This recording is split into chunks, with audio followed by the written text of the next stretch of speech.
All right, so imagine this, okay? You're like this super powerful emperor, right? Yeah. And you're just completely heartbroken because you've lost your wife, the love of your life. Devastated. Yeah, totally devastating. Yeah. So you decide to build her like a tomb, but not just any old tomb. No, no. You're thinking something magnificent, something the whole world will just like gasp at. A wonder of the world. Exactly. And that, my friends, is the story we're diving into today.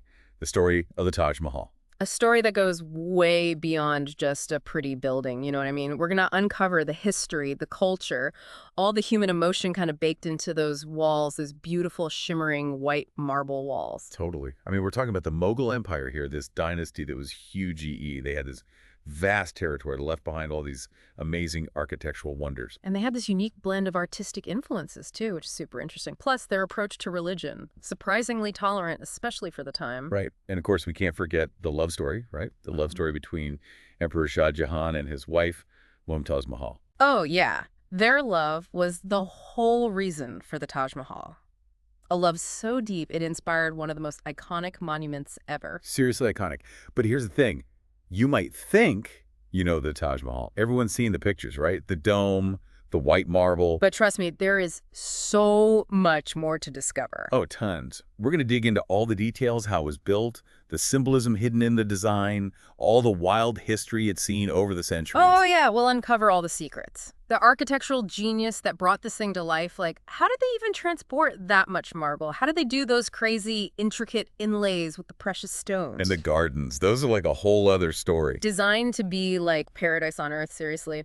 Every single detail has meaning. We'll even talk about those tall minarets, the reflecting pools. So if you're ready to really get to know the Taj Mahal beyond the surface, like really understand it, buckle up. We're about to go deep.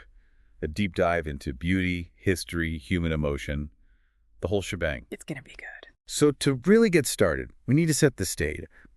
Picture India in the 17th century, okay?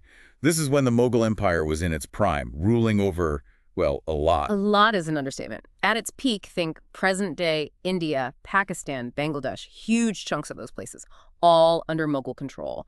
And the population, almost a quarter of the entire world's population back then. Whoa, wait, seriously, a quarter of the entire world? That's just mind-blowing. No wonder they had the means to build something as grand as the Taj Mahal, right? Exactly. But it wasn't just the size, it was the opulence, too. I mean, their treasury was overflowing with gold, silver, precious stones, you name it. Palaces decked out in, like, the most exquisite stuff. Carpets, tapestries, jewels. So we're talking serious wealth here, even compared to, like, what the fancy European palaces had at the time. Oh, absolutely. I mean, the Mughal emperors, they lived like, well, emperors. Lavish ceremonies, robes woven with actual gold thread, dining on delicacies served on solid gold plates. Like, come on.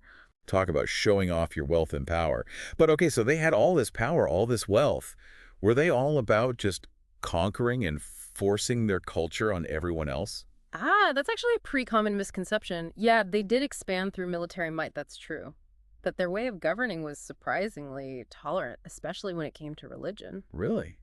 That's surprising. You always think of like a powerful empire just making everyone conform to their beliefs. Well, the Mughals were different, especially Emperor Akbar, Shah Jahan's grandfather. One of the most influential Mughal rulers, he was all about religious tolerance, wanted different faiths to live in harmony. Wow, that's impressive. So did he actually walk the walk, or was it just a bunch of nice words? No, he put it into action. He got rid of the jizya, that special tax non-Muslims had to pay. He encouraged dialogue between religious scholars of different faiths. He even invited those Jesuit priests all the way from Europe to debate theology at his court. Whoa, seriously? He sounds like he was genuinely open-minded. So this whole tolerance thing wasn't just a phase, huh? It was a real value of the Mughal Empire. Oh, absolutely, at least for a good chunk of their reign. And you can see this tolerance reflected everywhere in their art, architecture. Like in the Taj Mahal. You bet. And we'll get into all that. But first, you got to understand the heart of this story, right? The love story. Shah Jahan and Mumtaz Mahal, these two. Okay, yeah, this legendary love story. Tell me, what made their relationship so special? Well, you got to remember that back then, royal marriages weren't exactly about love. They were more like political moves, alliances and all that. Right, right. Shah Jahan, he had 4 wives, which is pretty normal for Mughal emperors. But Mumtaz Mahal, she was different. So not just another wife fulfilling her duty. There was a real spark there. Oh, yeah. a big spark. Mumtaz, she was Shah Jahan's ride or die, basically. Traveled with him on those military campaigns, advised him on important matters, even had her own royal seal. Wow, she sounds like a total powerhouse, a true partner. Yeah, exactly. And get this, she had 14 children with Shah Jahan. That's some serious love right there. 14. Wow. But wait, didn't you say she died giving birth? Yeah, tragically, she died giving birth to their 14th child. Oh, man. That's just heartbreaking after such a long, full life together. Shah Jahan was totally inconsolable. I mean, the historical accounts, they say he was utterly devastated, mourned for 2 years straight, wouldn't allow himself any luxury, any entertainment. His hair turned white from grief. His posture was all bent over from sadness. It's heavy stuff, for Yeah. sure. And from this deep, deep sorrow, he decides to create the Taj Mahal. That's exactly it. The Taj Mahal, it wasn't just a grand gesture, it was his way of pouring out all that love and grief. He was determined to create something that would make Mumtaz immortal, something that would last forever. It's just wild to think that something as universally loved as the Taj Mahal came from such intense grief. You have to wonder, like, what was going through Shah Jahan's head? Did he set out to create, like, an actual wonder of the world? Or was it purely about expressing his love for Mumtaz? I think it was probably a bit of both, you know? Shah Jahan, he was known for being ambitious. He had exquisite taste, too. So yeah, he wanted to honor his wife, absolutely. But he also wanted to show off the power and splendor of the whole Mughal empire, you know, make a statement. And that meant sparing no expense, getting the best. The top architects, artisans, laborers from all over the empire, maybe even beyond. I can picture those early planning sessions now. Architects with like these huge scrolls, craftsmen showing off samples of marble and jewels, and Shah Jahan right there in the thick of it, making sure everything was perfect. Oh, totally. And you got to remember the scale of this thing. It was immense. Picture this. A construction site bustling with like 20,000 workers, stone cutters, calligraphers, people inlaying those tiny stones, dome builders, all working day and night for over 2 decades. Wait, 2 decades? That's longer than some people spend raising kids. I can't even imagine the organization and planning to keep that going for so long. Yeah, it was a huge feat, no doubt. It really shows how organized the Mughals were and how dedicated the workers were. And it wasn't just chucking stones on top of each other. The Taj Mahal was designed to be perfect, symmetrical, harmonious, Yeah. full of intricate detail. Okay, so you've got a heartbroken emperor, tons of resources, and a vision to honor his wife. Mm-hmm. But how did they actually turn that vision into, like, a real thing? Where do you even begin with a project that massive? Well, first things first, location. Shah Jahan picked a spot right on the banks of the Yamuna River in Agra, which was already a major city in the Mughal Empire. Ah, so a beautiful spot, A&D, a way to show off to everyone passing through, prime real estate. But okay, what are the materials? The Taj Mahal is famous for that pristine white marble, right? Where'd they get that? That marble, it's amazing stuff, almost glows in different light. It came from Makrana, a region in Rajasthan like 200 miles away. Think about how they move those huge marble blocks all that way. Elephants, right? Elephants, bullock carts, specially made barges on the river. It's hard to wrap your head around that much manpower and ingenuity, moving all that marble without modern machines. But okay, so they get the marble to Agra. Then what? How'd they turn it into, like, the art we see today? That's where the Mughal craftsmen came in. They were absolute masters, especially at stone carving. It was a skill passed down for generations, you know. They carved the marble into all those delicate floral patterns, calligraphy, crazy geometric designs. Yeah, I've seen pictures. The detail is incredible. It's hard to believe each of those tiny swirls and patterns was done by hand. Right. And it wasn't just carving. There's also the Pietra Dora inlay work. They took precious stones like lapis lazuli, jade, turquoise, even carnelian, cut them into tiny pieces, and embedded them in the marble. Talk about detail-oriented. I can't even imagine the patience that takes. Did they have, like, special artisans just for that? Oh, for sure. Shah Jahan brought in the best Pietra Dora craftsmen from all over. Persia, Central Asia, you name it.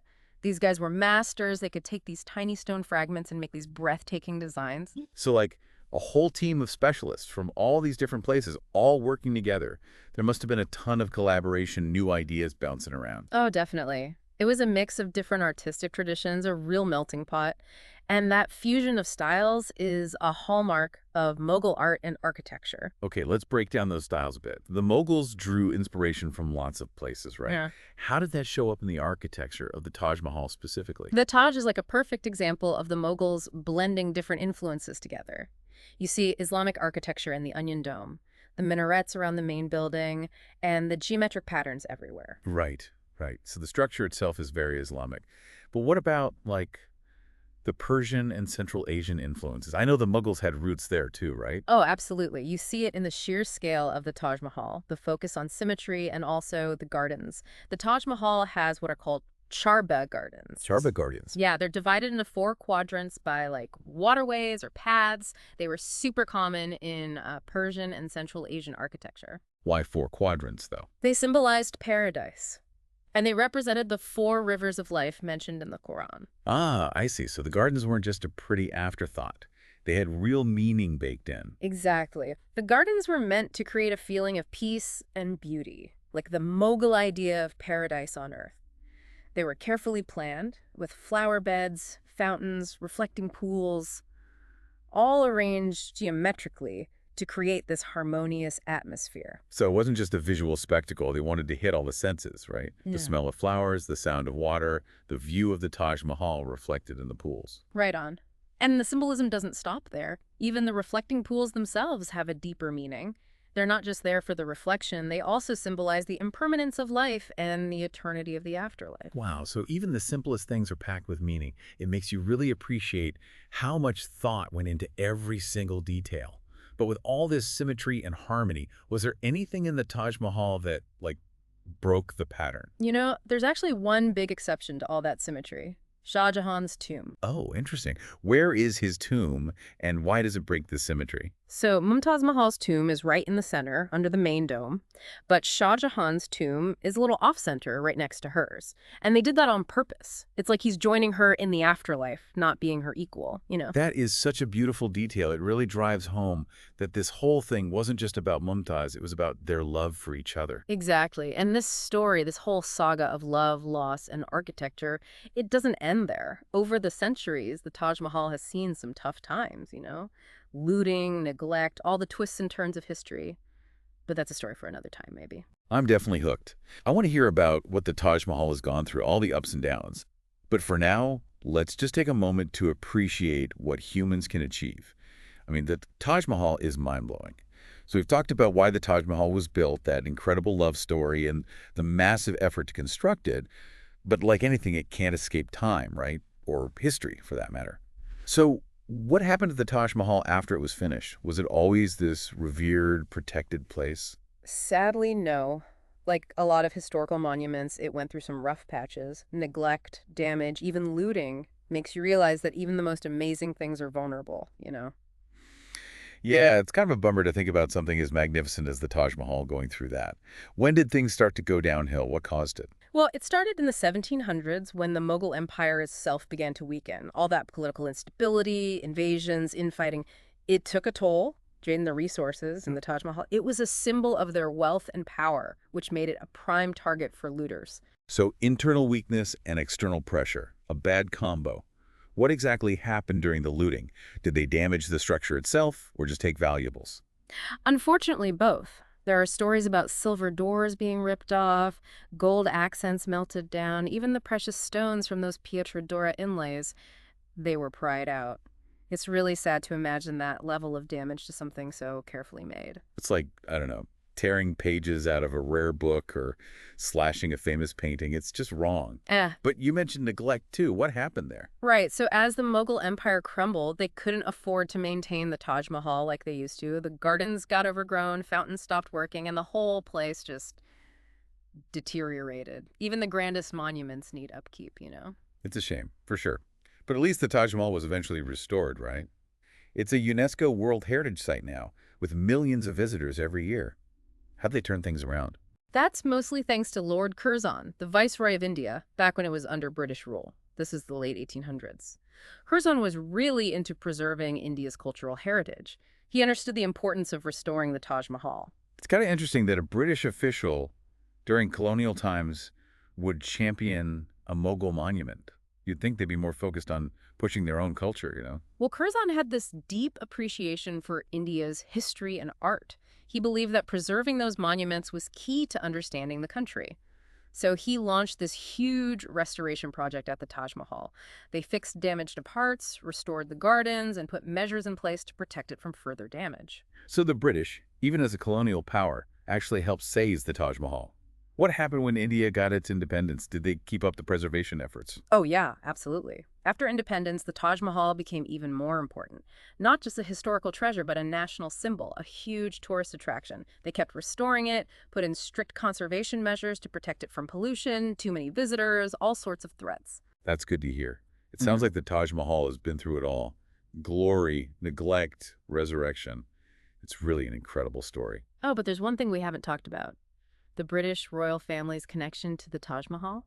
There's that famous bench there, right? Ah, you mean the Diana bench. It's just a simple marble bench, but it has the perfect view of the Taj Mahal. It became famous in the 80s when Prince Charles, before he was king, had his picture taken there. He was still single then, and he said something like, "I get why someone would build the Taj Mahal for their wife. Maybe one day I'll bring my own back here." Ah, that's kind of sweet. Though knowing how his first marriage turned out, it's a little bittersweet now. Yeah, definitely. Fast forward 10 years, Charles and Diana visit India together. Their marriage is already falling apart, though. And instead of visiting the Taj as a couple, like a symbol of their love, Diana went by herself. She sat on that same bench for a photo op. Oh yeah, I remember that picture. Diana all alone at a monument to eternal love. It really said a lot about their relationship. Totally. That image of Diana on the Diana bench became a symbol of their failing marriage. Total opposite of what Charles had said years before. So the bench went from, like, hopeful romance to heartbreak. Did any other royals visit it after that? Yeah, in 2016, William and Kate went to the Taj Mahal and deliberately posed for a photo on the same bench, but together this time. It was like they were reclaiming the bench, projecting an image of their own strong relationship. Smart move. From a prince longing for love, to a princess reflecting on a failing marriage, to a new generation showing off their happy marriage. It's amazing how much meaning that one bench holds. It is, and it just shows the lasting power of the Taj Mahal. It brings up all these powerful emotions: awe, sadness, hope. This whole deep dive into the Taj Mahal has been amazing. We've covered the architecture, the history, even the British royals. The Taj Mahal is so much more than a pretty building. It's about love, cultural fusion, the lasting power of beauty and history. It really shows that some things can withstand the test of time, touch people's hearts no matter what's happening in the world. Well said. And for anyone listening who's thinking about seeing the Taj Mahal, just do it. You won't regret it. Definitely worth the trip. It's something else to see it in person. All right, so that wraps up our deep dive into the Taj Mahal. Hope you enjoyed it. Until next time, keep exploring, keep asking questions, keep those deep dives going. We'll see you on the next episode of The Deep Dive.